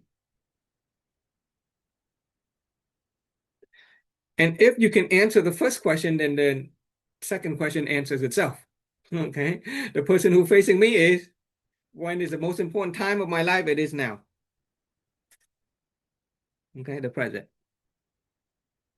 Because if I'm paying attention to you, then I'm paying attention to this moment. Okay, what you're doing, what I'm doing in this moment has significance. Because to be honest, we don't know if we're going to have another moment, right? Beyond this single moment that we have with each other, we might not have another moment. Yeah, we may not have another moment with each other. Who knows if we're going to get into the Zoom tomorrow? Who knows if we're going to be alive long enough to even, make it past the evening today. So the person who has level 3 wisdom pays attention to the now. Spend more time in the now with the person in front of you, but facing you. Okay. And what task? Okay. What is the most important thing to do? There's a countless number of things that we can do. But a wise person can answer this question correctly, and that is to care for person facing me.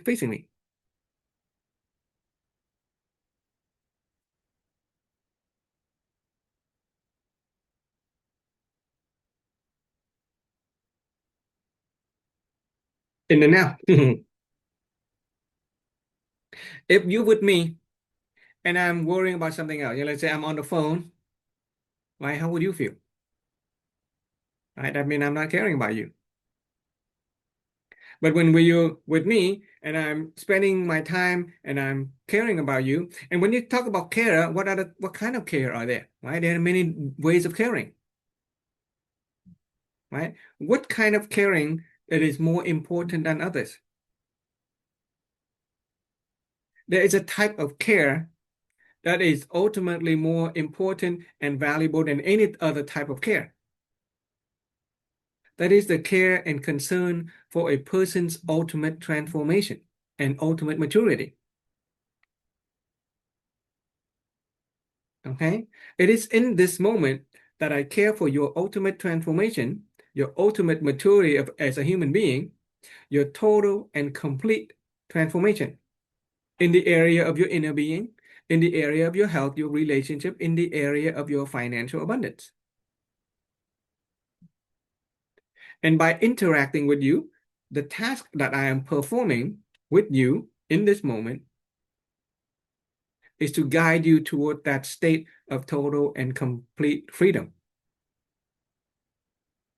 And we have a picture of what that freedom looks like, or that state of maturity, that state of completeness look like. Okay, let me share with you again. There we go. Okay.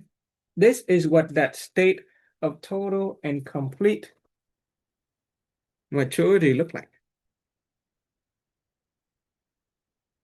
We enrich your wisdom. Okay. In next week or so, we'll start enriching your mentality. We enrich your character. We enrich your physicality soon. We're going to do some internal body transformation soon. We enrich whatever competency that you have, and we lead you toward material abundance. This is the map or the picture of a holistic wealth of a person, the ultimate maturity of a person. Free from health concern, free from relationship trouble, freedom of finances. Better than all other types of care in the world. You can give people food, okay? They'll eat and then they'll be done. You can give them some kind of help and they'll be, it'll be done and it'll be over with. But if you can help a person become completely healthy and wealthy, that's the ultimate gift, isn't it? Right? What else, what better ways to spend time with another person than to give them that total and complete transformation? So a person of wisdom can answer those three important questions of life, right? Who? The person in front. And that is why in this program, I'm saying that I'm committed to your total and complete transformation. Okay? Your journey, my journey. Your journey is my journey. There's no end to this coaching program. Even though it's set to be, about 6 months. Okay, ideally within, by the time we get to about 6 months, you should experience some transformation. Right? Some people take a little longer for them to actually feel the transformation, but a lifelong journey to transform and to become a mature person. Okay, so with that in mind, a person of wisdom will materially express themselves. Let me share with you one last idea. Okay, this is a wonderful one. A person of wisdom level 3 will have the following material expression. And this is going to be, and when you have this, your life is just going to be so beautiful. Okay, so wonderful and beautiful. Let's use the color. They will have this state of trust. Okay, this is one of the material expression of a person of wisdom. Okay, trust. To be trusting of the world, to be trusting of other people. It is a wonderful feeling to be in. Trust. From serenity comes trust. Trust, in its essence, okay, you have to break it down a little bit. In essence, trust has two components. There's a belief component. That is human nature, right? We have the nature of belief.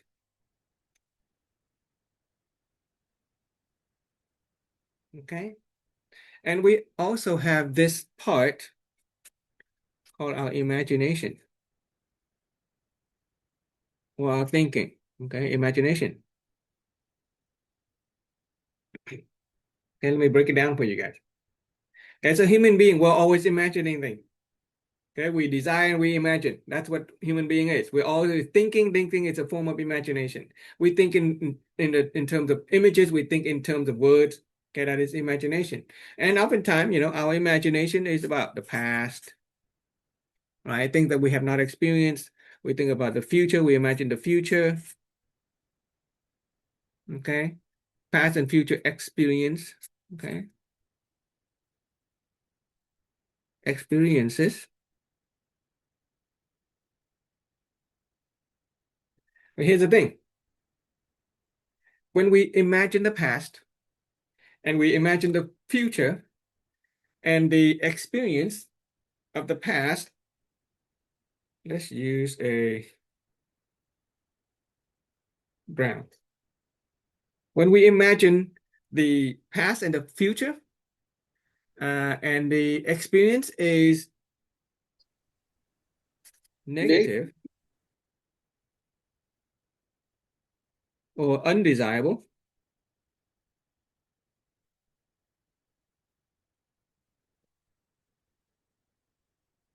okay? When we're imagining the past and the future, right? Think that we associate to having already experienced, or think that we associate as not yet experienced, okay? Past and future, and they are negative, then and we believe it. Okay. If we believe in a negative past or the negative future,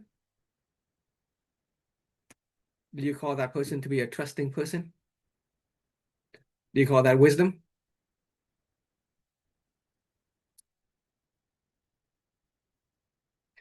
If our imagination about the past and about the future is negative and undesirable, and you believe it, do you call that trust? A wise? A wise person chooses not to believe in experiences that are considered negative or undesirable. Okay, that's not trust. Right? Think about the people who are very negative and they're always thinking about negativity. They're very pessimistic about life, about other people, about the future, about they're resentful. Do you call that a trusting person? No. Do you call that a wise person? No. Okay. But if a if a if the past is positive, if our imagination of the past is positive and desirable,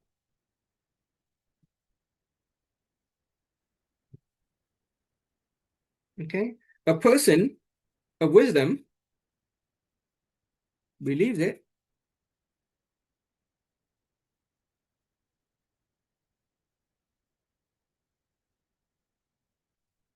That is a trusting person.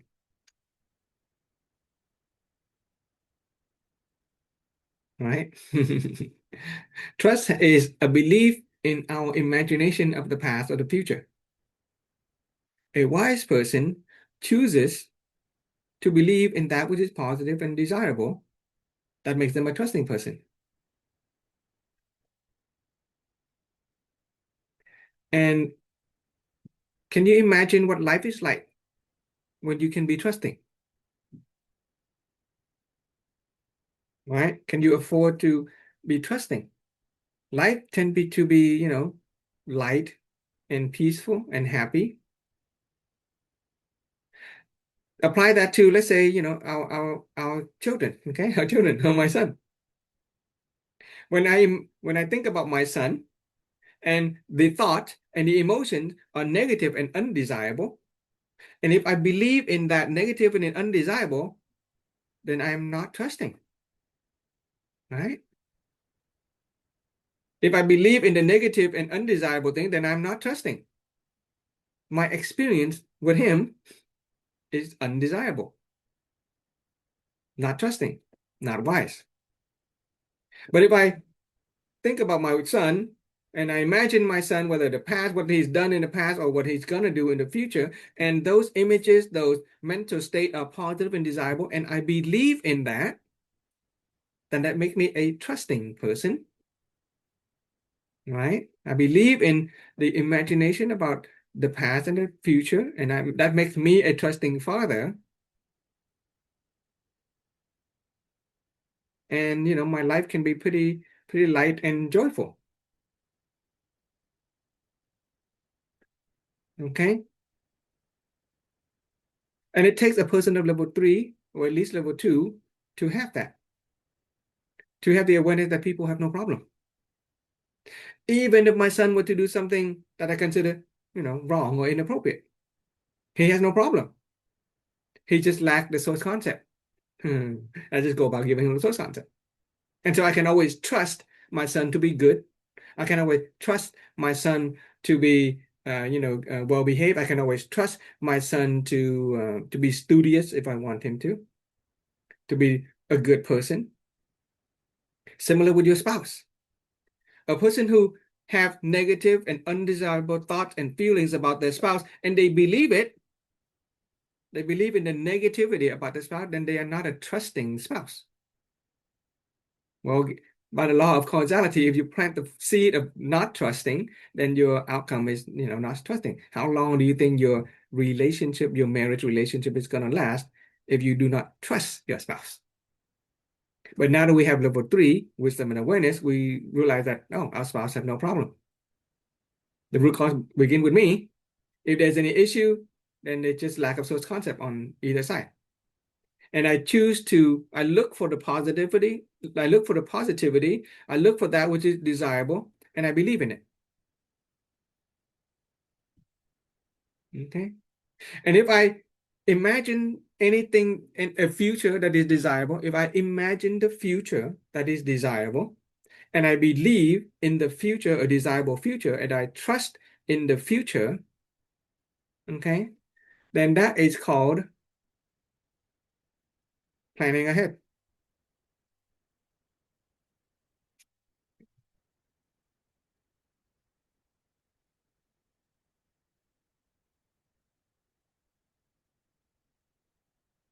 If you can imagine the future, you can imagine an experience in the future, and you have a clear mental image. If you have a clear source concept, if your inner state is balanced and positively oriented, then that trust in the future is called planning ahead. Clear picture, clear source concept, balanced and positive inner state, that's called planning ahead. And if you can plan ahead, guess what? If you can plan ahead,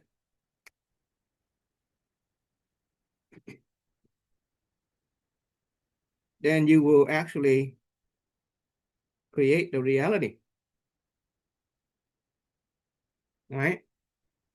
Take consider all the people or even ourselves of all of our achievement, our accomplishment. Could be small project, could be giant, big project. A person begin with a mental image of a future state, and they believe it. They acquire the source concept. They acquire mental images. They acquire inner state, which is balanced and positive. That's called planning ahead. And if you can plan ahead, you can create the reality. Okay? The power of the human mind when you can get to the state of awareness and wisdom level 3.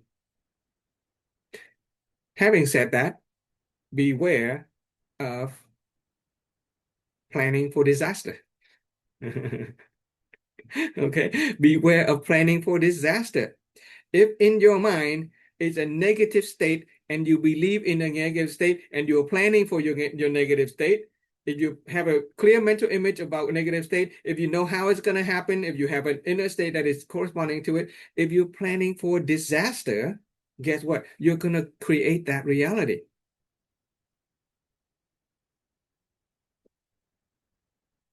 Okay? Weapons dealer loves war. Okay, they create it. Okay? Doctors make a lot of money because they plan for sick people. Okay, they study for a very long time, acquire a lot of source concept about diseases, a lot of knowledge about diseases, very clear image about illnesses, and they get to make a lot of money. And they get to create a reality of a lot of sick people so they can make a lot of money from sick people. So beware of planning ahead for something that is disastrous. Now that you have wisdom and awareness level 3, how can you plan, how can you ensure that your future is positive and desirable without, let's say, being, blindsided by unforeseeable circumstance, right? People say be prepared, right? We're growing up to be taught to be prepared for disaster.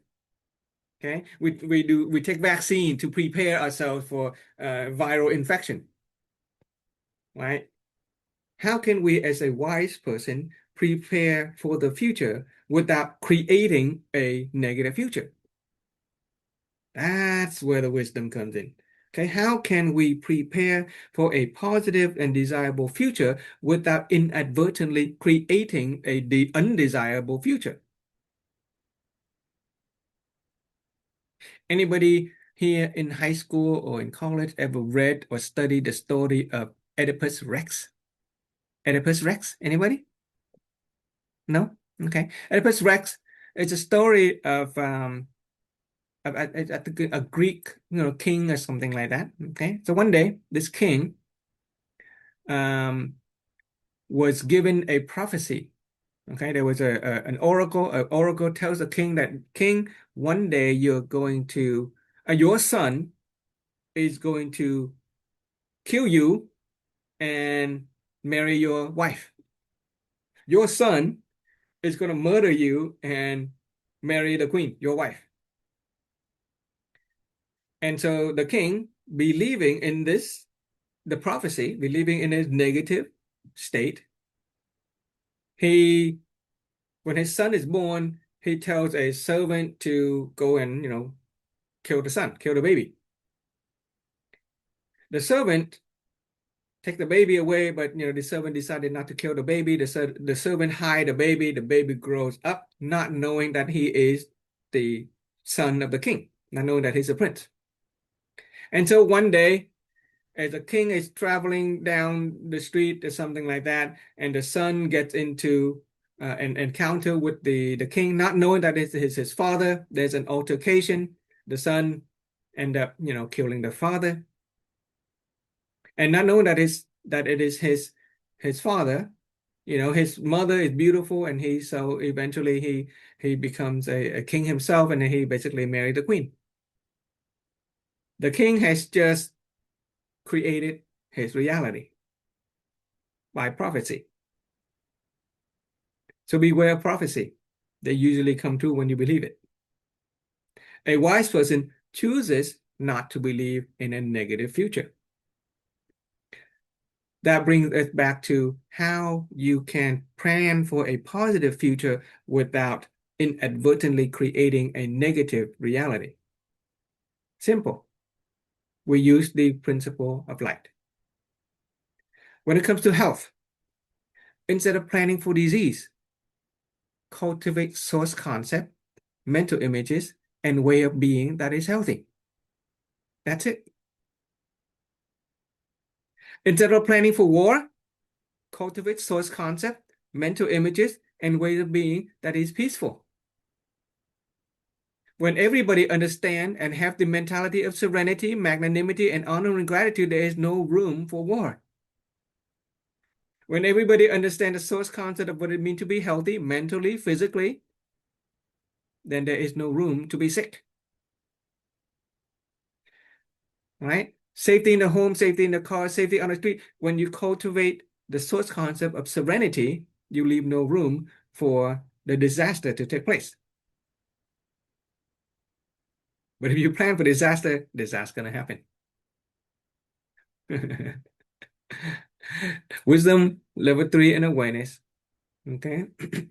Include, the wisdom to rotate among the 3 different awareness level 1, level 2, level 3 as well. Okay. That's it.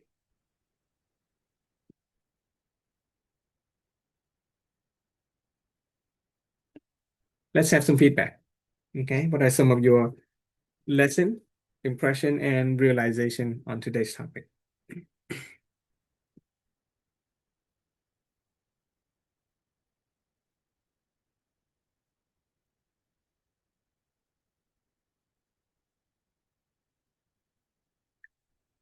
Well, guys, lesson, impression, and realization.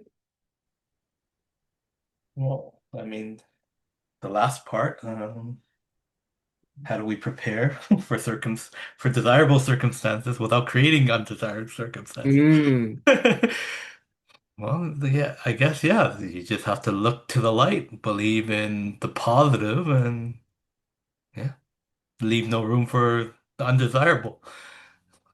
If we could do that, then yeah, there wouldn't be any negative circumstances. So yeah, that's a good formula to remember.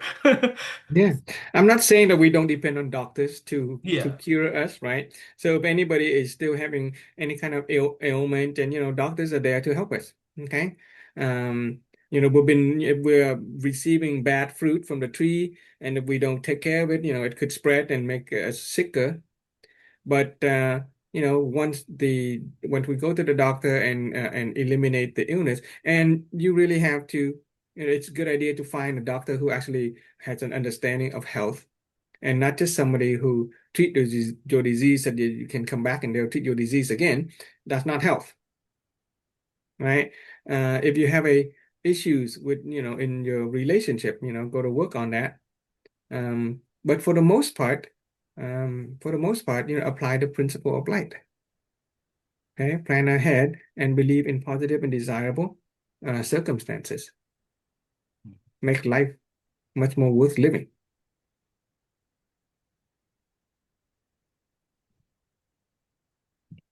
Okay, anything else? Ron, Win? I always like the first part of the sharing there. That relates me to the root cause formula life, and I always remember that one. And I really like that formula as well because it's the first one I ever learned. And I can Well, really relate to that topic and yeah, well, I creating the invite you emptiness to within us. I invite you to rise up, go next to the level. Don't be too attached. Okay, it's Nope, gonna be there. no. You already have it. Okay, you already have the root cause of life formula in you, so there's no need to be attached to it. Hmm. Right? There's no need to. You can always come back to it. It's always there. We never lose it. Yep, I invite you detach. to cultivate, accumulate the human energy structure, the Yep, wisdom and awareness level 3. yes, Right? Because it'll make us more complete. Okay, it'll make life much more interesting and more complete. yeah. More Good. trusting. Yeah. Okay.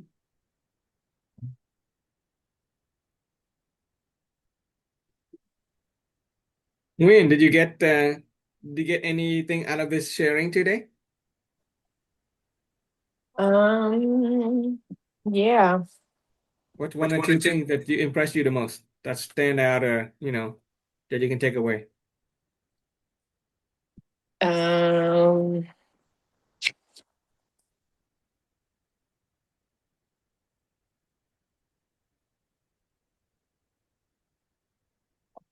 I think what impressed me is the rest. Like you work for 1 minute and you rest 1 minute. Okay. Yeah. Yeah. So I don't think that I even have that in my life right now. It's Okay. um that's that's a cool concept. Um, Also about trust. I guess I gotta trust in the process about this training and what we're doing. It's actually planning ahead for our future. Um, yeah. What else? And then it was right when you said that we're too busy to stress being who we are, so we cannot become someone else, or we cannot do other things. So we already someone else already has a title of something, so we stuck in this reality. But if we remove it from ourselves, then maybe we could become something else. I don't know. Yeah. Yeah. Yeah. Very grateful for that.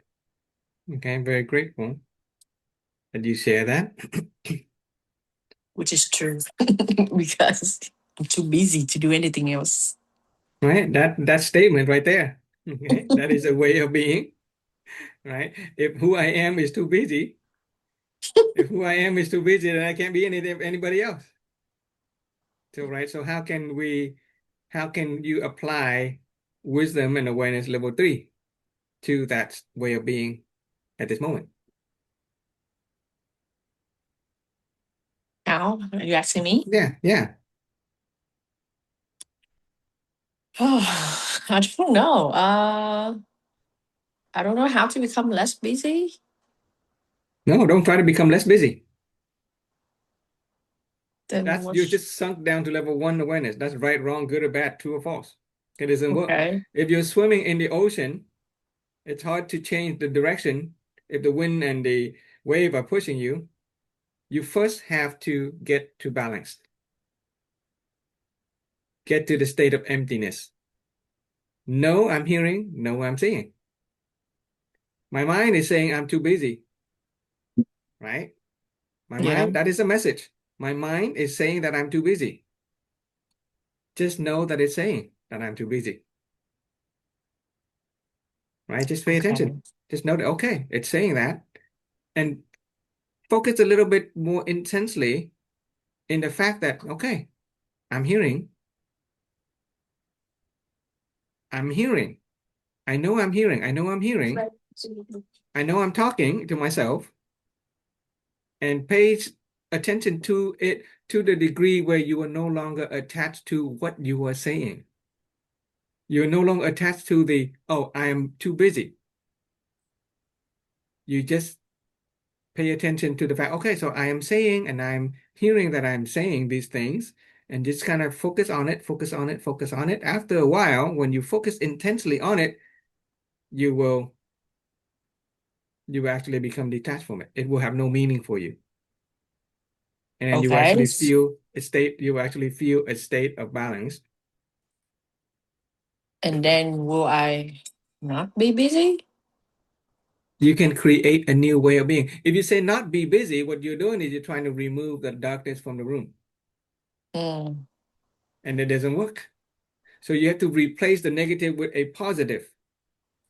So invent a new way of being. That's why I gave you the formula that you have to write down, that statement. From emptiness, Who I am is the possibility of. Go ahead and write that one down if you didn't I get a did. chance. I Yeah. wrote So down. use it. Okay. So from emptiness, before you were I'm busy. So now from emptiness, okay, I'm emptiness. I'm blank. I'm no one. From emptiness, who I am is the possibility of. Go ahead and throw something in there for me. Of what? A comedian. Okay. What else? What else can you be? Instead of being Uh, busy, you are now empty. What possibility can you be? free person with a lot of free time. Okay. What else? Taking vacation 24 hours a day. Okay. Uh-huh. I am is the possibility of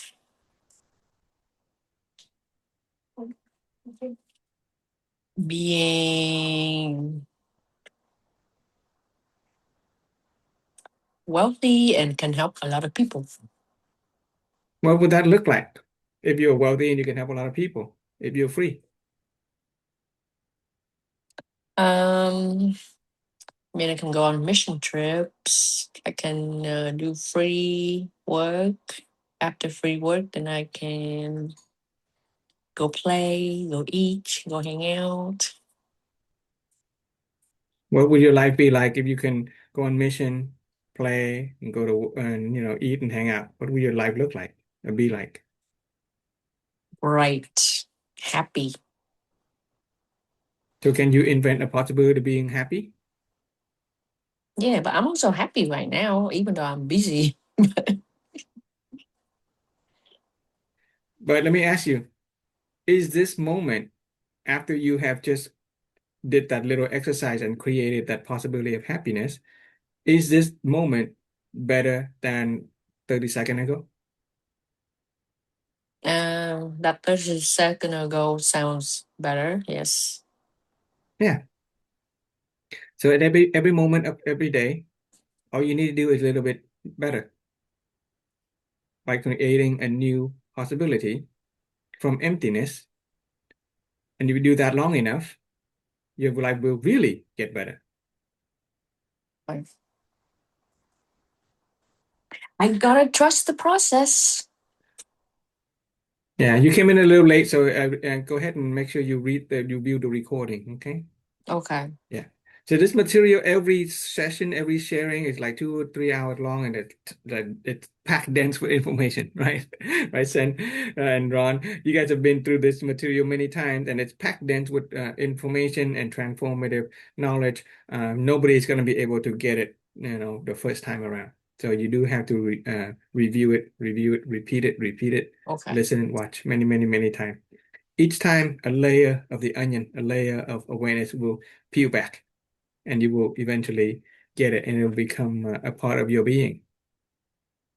Going to the state of level 3, awareness and wisdom, that state of balance, the state of emptiness, and the state of serenity, tranquility, inner peace will be your natural state of being, just as it is already your natural state of being. We're just too busy letting the mind and emotion take over. But now we're paying more attention to this state of balance. We give it more space, there's more emptiness, lengthen the second into, multiple second. And you do that again and again and again, many frequency throughout the day. And you will raise your vibrational frequency, and life will get better. Thank you. Okay. I'll see you guys on Friday, okay? On Saturday. Yeah. Okay. Take Bye. care. Bye-bye. Yeah, bye.